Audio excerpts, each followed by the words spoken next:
Hello friends, welcome back to my channel. Psychology படி யாரெல்லாம் டேலண்டடாக அறிவாளியாக சொல்லப்படுறாங்களோ அவங்களுக்கெல்லாம் ஃப்ரெண்ட்ஸ் அப்படின்றதே ரொம்பவே கம்மியாக இருப்பாங்களாம்.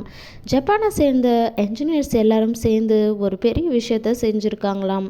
அதாவது இந்த உலகத்தில் ஸ்பீடாக இருக்கக்கூடிய ஒரு இன்டர்நெட்டை கண்டுபிடிச்சிருக்காங்களாம். அந்த இன்டர்நெட்டோட ஸ்பீட் பார்த்தீங்க அப்படின்னா 1 மினிட்க்கு 3019 டெராபைட் வரைக்கும் இருக்குமா. அதாவது இந்த ஒரு விஷயத்தை இன்னும் கிளியராக சொல்லணும் அப்படின்னா, இந்த 1 GB 2 GBலாம் இல்லையாங்க, 3,19,000 GB வரைக்கும் கிடைக்குமாங்க. அப்போ எந்த அளவுக்கு இதோட ஸ்பீட் இருக்கும்னு நினச்சி பாருங்கள்.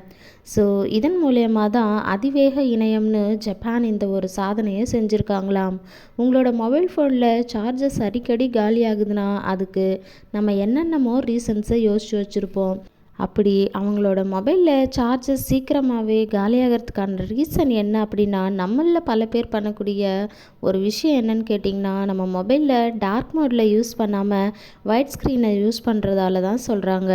நம்மளோட மொபைலோட சார்ஜஸ் அதிகமாக காலியாகிறதுக்கான ரீசன்ஸும் இந்த ஒயிட் ஸ்க்ரீன் யூஸ் பண்ணுறதுனால தாங்க.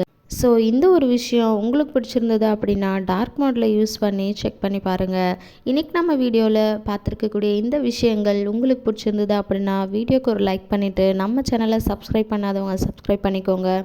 அப்போ தான் நான் போடக்கூடிய இன்ட்ரெஸ்டிங்கான வீடியோஸோட நோட்டிஃபிகேஷன் வரும். தேங்க்யூ ஃபார் வாட்சிங்.